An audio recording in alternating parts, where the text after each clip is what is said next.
Hey y'all, welcome back. This week I'm on time. All right, I didn't have no meetings this week for real. They start tomorrow, so I'm on time with the video. So y'all already know what y'all here for. Real Housewives of Potomac season 5 episode 15. RHOP, some people call it Real Housewives of Potomac. Either way, we're gonna jump right into it. If you are new around these parts, I don't review and recap every scene. I just basically provide a critical analysis of what I find to be most important to me. All right, so sit back, relax, and let's go ahead and get into it. Karen and Monique meet for lunch. 2 purposes. 1, so Monique can confront Karen about her encouraging Candace to pursue legal action, and 2, so that Karen can tell her ass that she's not invited to the trip. Anyways, listen, y'all, you guys know I'm an excommunicable abuser, right? So I don't add nothing to it and I don't take nothing away from it, right? This will probably never happen again, but I do appreciate Monique's approach to Karen in confronting her with gossip she learned from Ashley, which was that Karen encouraged Candace to take legal action, okay, or legal recourse, right? I don't feel that she was aggressive. I don't feel that she was, passive aggressive. I think Monique genuinely asked her, did you say this and why would you say it? But she said it to me in a very friendly, dare I say, manner. But that also, baby, because she got caught whooping a girl's ass on camera. And so, you know, she don't want to show her aggressive side. And internally, Monique could have been burning up.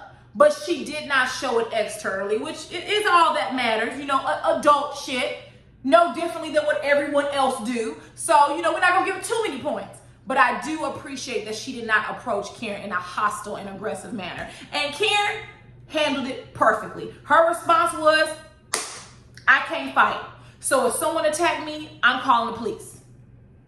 Now, once again, we have more evidence of Monique not taking responsibility, because then she responds, well, Karen, you wouldn't put yourself in a position to where you were provoking someone. So once again, Monique believes that Candace provoked her because the girl said, you gonna drag me, and twirled around. Like, Monique, I mean, it's overkill at this point. You're responsible, you did it. I don't give a damn why the attorney didn't decide to proceed further. I don't give a damn, right? You're guilty as hell in the court of public opinion. In the court of contrary canary, you're guilty as hell, all right? And your ass should be in jail for a year sitting down thinking about what you did. But once again, that's just in the court of contrary canary and not in real life.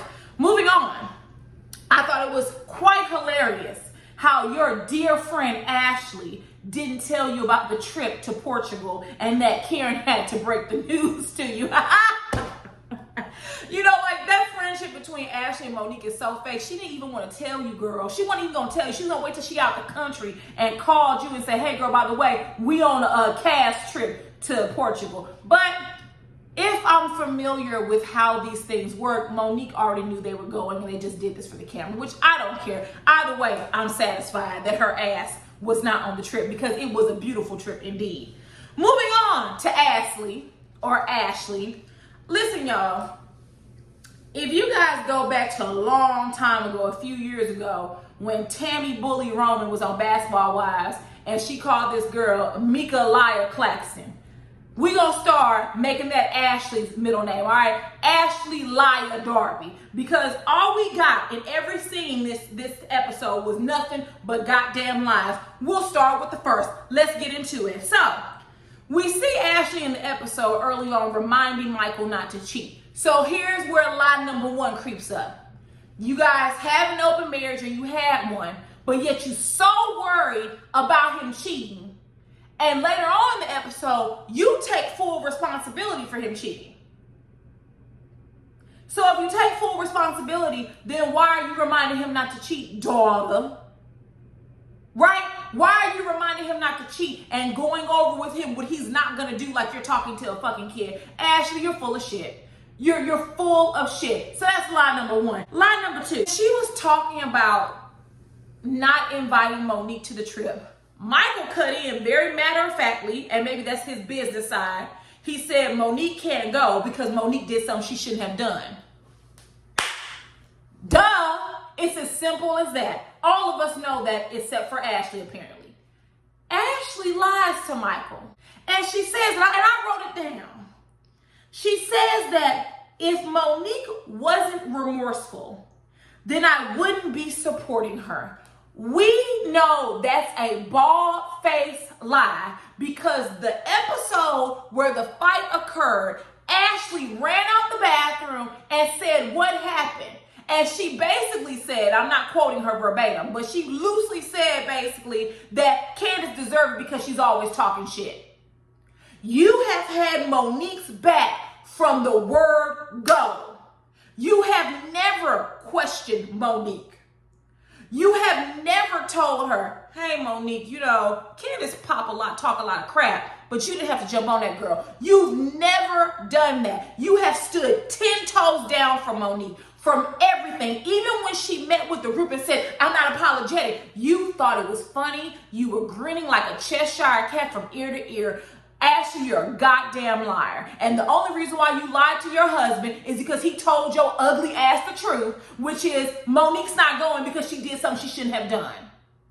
I wouldn't support her. She wasn't remorseful. But you were 10 toes down for her at that meeting where she specifically said she wasn't remorseful. Ashley, stop lying because people like me don't catch the lie and go hold you accountable. So that was lie number 2, right? Moving on to lie number 3. We on lie 3, y'all. Keep track. Ashley says in her confessional that she's giving a statement in defense of Monique. And the reason why she's giving it is because Candace pulled a knife out on her last season. Well, Ashley, I hope that when you gave that statement, that your ugly ass also included that she asked you to leave her house. And not only did you refuse to leave, you left and then came back. I hope you include in that statement that you were an instigator. You know, the same people that Monique say deserve to get their ass whooped, you were the instigator in that situation. You told her that she was living in her mama's house as if you don't live in your husband's house. I'm trying to keep from cursing y'all. I am trying to keep from going off on Ashley. I'm a potty mouth and I try not to be a potty mouth on here. I try, it don't work always. But you're a liar. And so when you giving that statement, I hope you tell the full truth because not only did she pull a knife out on you, she pulled a knife on you because you refused to leave her premises. And as I said in several videos ago, if you come to my house and I ask you to exit and you don't, you will get more than a knife pulled out on you because at that point, you are trespassing. Deal with me if you want to. We ain't got time for these childish games. So I hope you included that in your statement, Ashley Liar Darby. Moving on. The girls are in Portugal. It's beautiful. The hotel is beautiful. They have edible chocolate lipstick, which I thought was too cute. I have nothing bad to say about it. I'm glad it wasn't Real Housewives of Atlanta style where everybody has to fight for their room. You all, I'm over that. I don't even want to see it on Real Housewives of Atlanta. Like I'm over that. Let everyone get a suite or get a nice room and be comfortable and relaxed because really that's what vacations are about. So we're gonna divide Portugal into 2 nights. Really, it was 2 dinners because like I said, this episode didn't offer much, but we here. It was still a good episode, just didn't give much. So the first night they were there, the first dinner.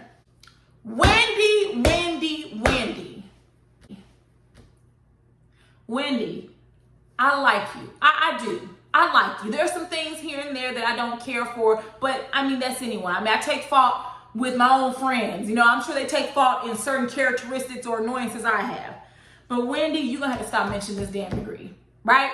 So you brought it up and you said that, you mentioned that how your father, when they came to America, he was working at a fast food place. We know that fast food place to be Wendy, and that when he got a promotion, he named his second daughter after the company. Wendy, that's a very heartwarming story. It speaks to your father's work ethic and him being a solid and hard worker. But Wendy, we can't keep hearing about this education. And you made a comment that said you didn't do the PhD for you, you did it for all Black women. I just want to let you all know now, my 2 bachelors and my law degree is not for all Black women, because all Black women aren't paying no student loans back, chick, all right? So you're a lie, right? You didn't enroll yourself into an intensive PhD program for 6 years for all Black women. You did it for yourself. Right? And this is what people aren't liking, Wendy, right? I earned my degrees for myself. I was not thinking about carrying the weight and shouldering the weight of all Black women, certainly. That is a heavy weight to carry, right?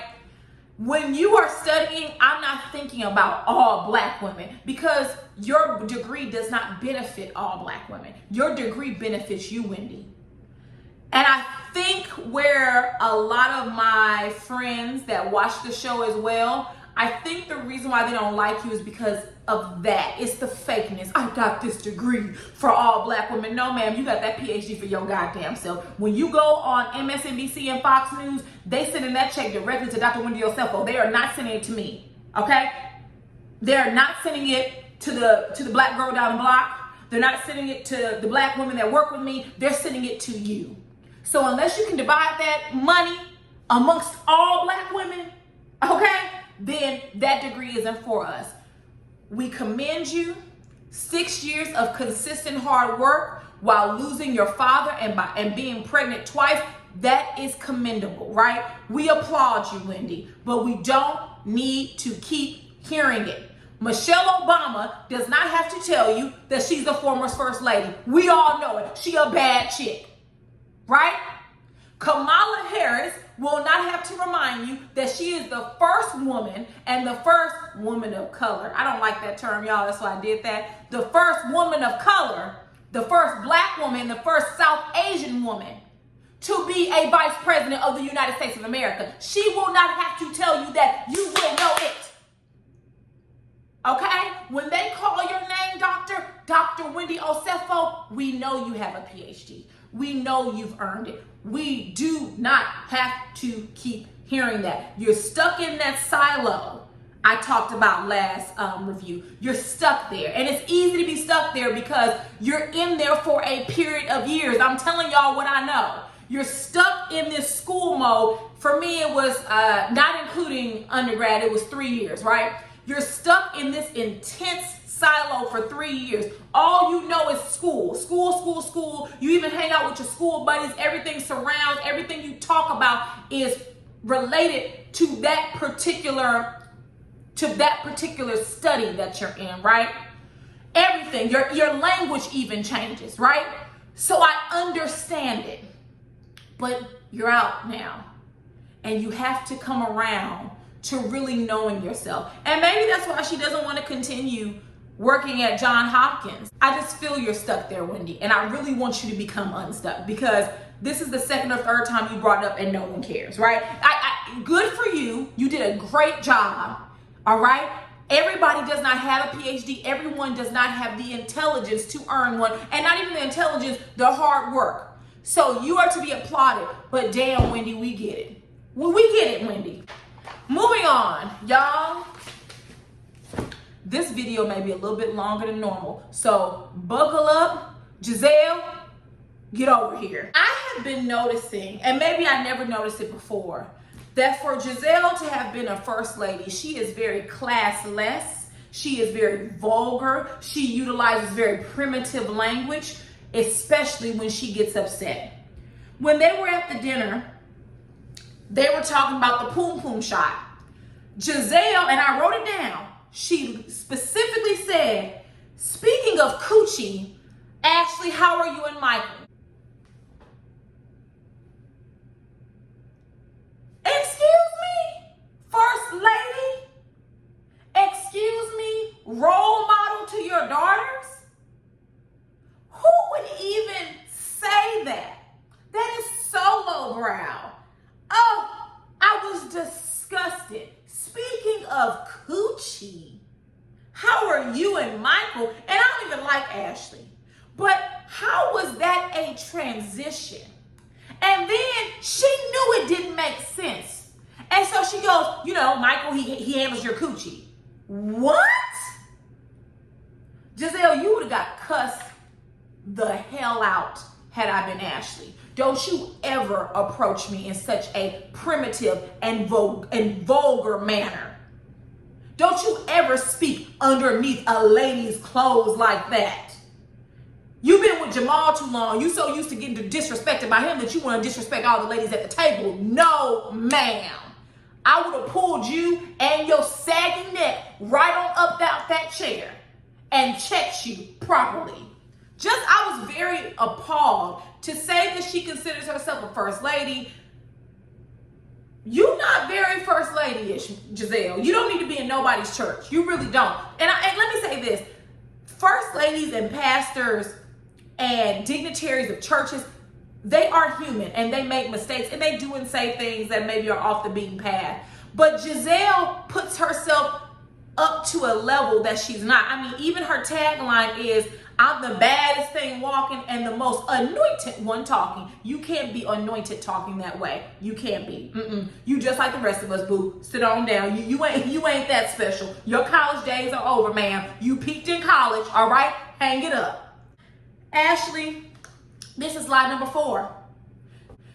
When she asked you that question, you went on this tirade about how you're 100% back in your marriage, and once again, you blame the cheating that Michael did on you. Ashley, you a liar. Something ain't right in the buttermilk, right? I told y'all in the last video, I did not feel emotion from Ashley in that therapy session. I'm gonna just go ahead and say it. I don't think she's sad. I don't think she is suffering from postpartum, and maybe I shouldn't say that. I'm willing to acknowledge that. Maybe that's me crossing a line or a boundary. But I do not see Ashley as how she has displayed herself on this show. In the therapy session, I felt she was being really sarcastic. I did not feel that she was taking it seriously. I think that this is just a storyline. I told y'all before, Ashley and her mama are some sly and slick women, and they are plotting on a bag for Michael. I don't think any of this, none of it adds up, right? He cheats on you and you blame yourself. You just had a child. Of course you're not going to feel like having sex. He's going to go and cheat on you for that? Hell no. And I'm 100% back in my marriage, and you just told the therapist that you felt like you were a utility for your child. And that had to be less than a week or 2 between that and the trip to Portugal? Let's say it was a month. In a month's time, you're back to 100%. Ashley is full of shit. Giselle, I'm gonna get back on you. Giselle, you and Jamal's relationship is very touchy to you. You did not like to be questioned about you and Jamal's quote-unquote relationship. Karen didn't even tear into your ass good, and you were upset and livid. Even in your confessional, and here's how I knew you were upset. You began to break up your words. You know that I do not have a problem with pass up meeting those ladies. I do not have a problem with Juan buying rings. Yes, you do. Otherwise, you wouldn't have mentioned it. Robin, that chick ain't your friend. And it became more and more evident throughout the night. When Robin agreed with Karen, Giselle gave her the look like, chick, you have me fucked up. She literally gave Robin the eye like, oh, you want to do this? I now completely understand why Robin and Giselle are friends. Giselle doesn't like anyone to check her or to counter her or to give her advice. Giselle wants to be lauded. She wants someone to kiss her behind. She only wants someone to praise her. She's not looking for critique. She's not here for criticism. Although she can critique, criticize, and tear down every other woman at that table, if you do it to her, she got a problem. She can give it, but she can't take it. When she went back to the hotel room and Robin came over, she proceeded to tell Robin how she really felt about Juan and Robin's relationship. What she said was, she got into talking about the situation, was like, how come you basically didn't have my back? And even the way Robin approached Giselle, it was very much so, well, Giselle, she wasn't wrong. Robin was tiptoeing on eggshells. I'm gonna let y'all know now. Y'all don't know me very well. I don't tiptoe on eggshells for no goddamn body. Now, depending on the situation, I may soften my approach, but I am still going to tell you what I have to tell you. In that moment, we were able to see how Robin and Giselle's friendship is on a very interactive level. Robin can't say shit to Giselle. And had the camera not there, Giselle would have torn into her ass more. Because what Giselle did is she jabbed Robin. She did it twice. Once in her confessional and then once to her face. She said, okay, Robin, miss, I still live with my ex-husband. What is that about? What does that mean, Giselle? You have been ring shopping with Juan, so you know he's about to propose. And you throw up in Robin's face that she's living with her ex-husband. You trifling hussy, you. You're not that girl's friend. And if Robin crossed you, it's going to be a Nene Leakes and Cynthia type of situation. We've seen this dynamic before. Nene Leakes and Cynthia. We've seen it. The only difference is Robin and Giselle have been friends for longer, but the dynamic is very similar. Giselle, you can't say shit to her. Nene, you can't say shit to her. You better kiss Giselle's ass. You better kiss Nene's ass. It's the same dynamic. And y'all gonna fall out one day. And when you fall out, she gonna tell you exactly how she feel about you and that thinning up in the top of his crown ass wine. She gonna tell you exactly how she feels about you. She jabbed you in the hotel. Because what the hell do you living with Juan has to do with anything? You've been living with him while he was your ex-husband for years now. And throughout these years, she's been applauding you. She's been pretending to champion you. I love Juan and Robin. I want Juan and Robin to get back together, only for us to find out that Juan cheated on her while she was pregnant or after she gave birth to their first child. Honey, he's trash. I don't care how fine Juan is. Ain't no man or woman fine enough for you to denigrate yourself and not even have self-esteem. Enough sense to leave them. You're encouraging your friend to be in a toxic relationship, and you know it's toxic. Thus the reason why you jabbed her with the Miss Robin, you still living with your ex-husband. You trifling chick. And I want to call you the B word because that's really what you are, Giselle. You're trifling as hell. Moving on to day 2. Day 2 did not give us much, right? The only thing we got is dinner number 2. And we got, oh, wait a minute. Oh, wait, back up. I'm lying. I skipped the entire part about Ashley freaking out because Michael wouldn't answer his phone. So I'm gonna do it right now. My bad, y'all, my bad. So I kept saying that this episode didn't give me much, but it actually did. Ashley, lie number 5. Ashley, liar, Darby, lie number 5. When you returned to the hotel from night 1, you picked up your iPhone and you said, I'm gonna call because I want to see my baby, right? She said, let me see my baby. She FaceTimed Michael, he didn't answer. She called him, he didn't answer. She then proceeded to call her nanny, Eve. Eve was with the baby. If she wanted to see Dean, she could have said, hey, Eve. One, she didn't FaceTime Eve.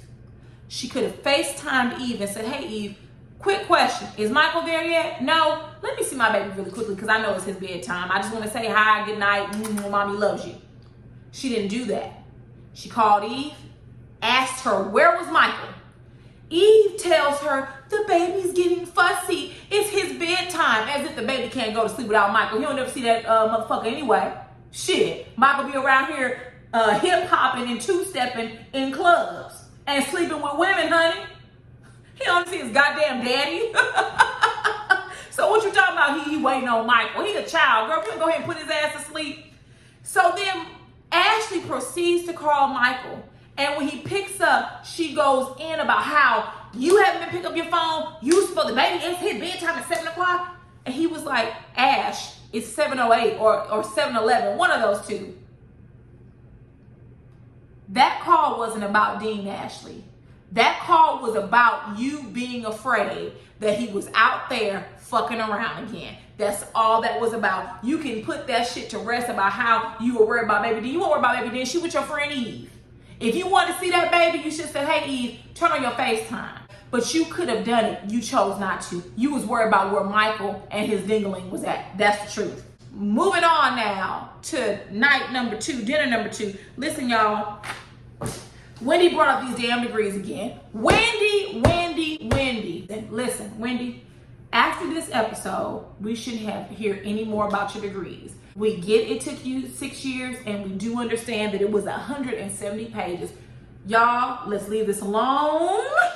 I don't want to hear no more. I am over it. I think that's all that day 2, dinner 2 gave us. Wendy talking about her degrees again, and Karen, good for you for apologizing, because honestly, that's just what she wanted. I don't particularly think you were completely wrong, right? But, you know, you didn't have to say doctor or what, but I get you were trying to be shady. So good for you, Karen, for apologizing and being the grand dame that you are. Because like Karen said, let's move on. And that's what I'm going to say to you as well. Y'all, let's move on. All right, y'all. That's all I have. I don't have anything additional.